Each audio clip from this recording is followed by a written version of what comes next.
In this video, we cover page 68 in your lecture note packets, right? Section 6.1, basic integrals and initial value.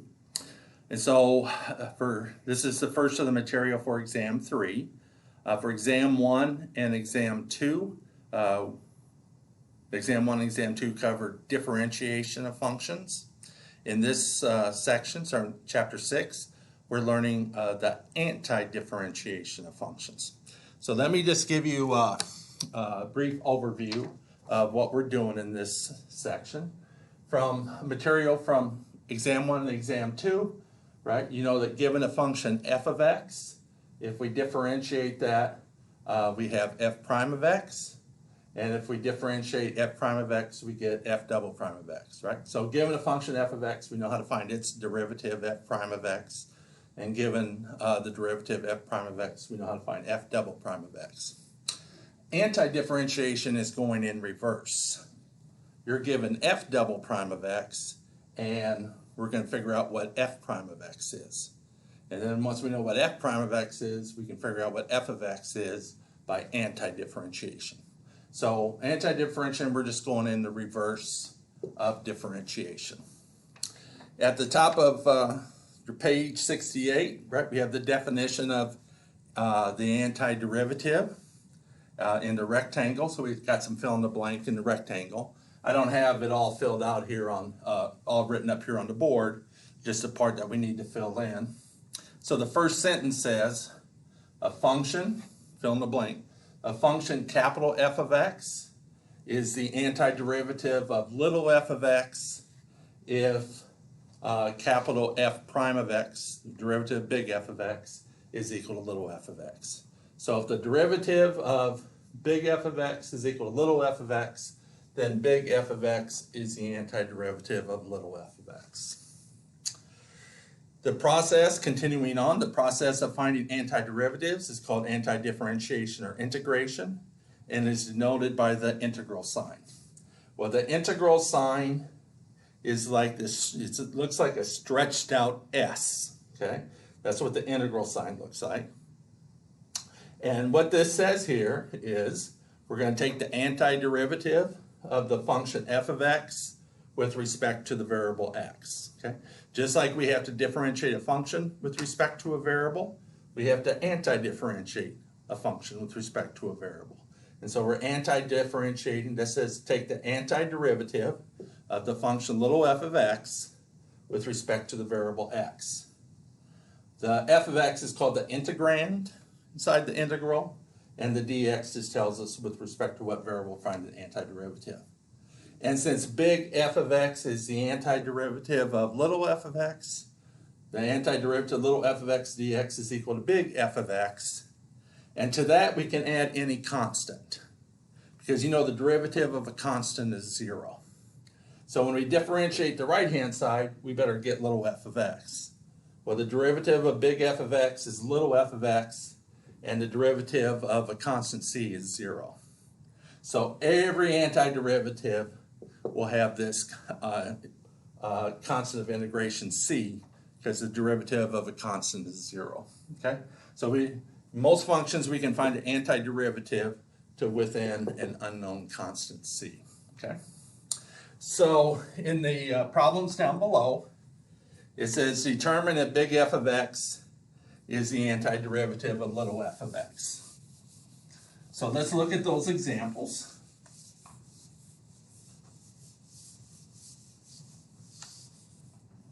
And in example 1, you're given little f of x is equal to 13, and big F of x is equal to 13x, okay?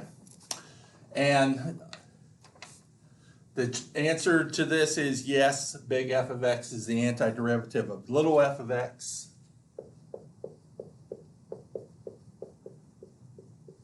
Because when I differentiate big F of x, I get f prime of x is equal to 13, right? Derivative of 13x is 13, which is equal to little f of x. So big F of x, right, is the antiderivative of little f of x in this case, okay?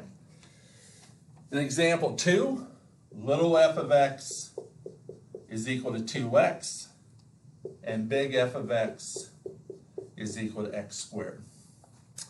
And big f of x is indeed the antiderivative of little f of x,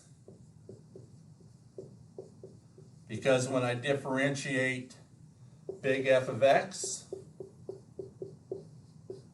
I get big f prime of x is equal to 2x, right? Derivative of x squared is 2x, and that's equal to little f of x. So big f of x equals x squared is the antiderivative of little f of x equal to 2x, okay? In example 3, we have, so let me write that out. This is example 3. We have little f of x is equal to 3x squared. And big F of x you're not given. What is it equal to? Well, big F of x is equal to x cubed in this case. Big F of x equals x cubed is the antiderivative of little f of x equals 3x squared. Because when I differentiate big F of x, right, big F prime of x by the power rule is equal to 3x squared. By the power rule differentiation, derivative of x cubed is 3x squared, and that's equal to little f of x. So the antiderivative of 3x squared is equal to x cubed.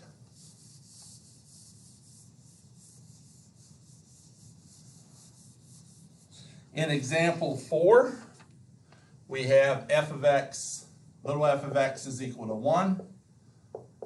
What's big F of x? What's a plausible function for big F of x? Well, it's just x. Because when I differentiate big F of x,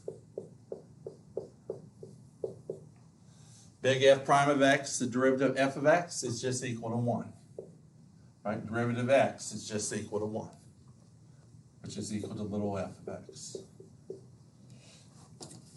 So big F of x equal to x is the antiderivative of little f of x equal to 1. And then lastly, example 5, we have little f of x is equal to 0. What's a plausible value for the big F of x?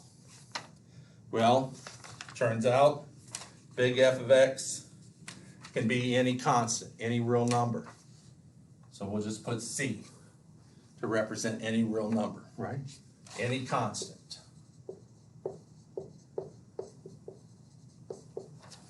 Any real number.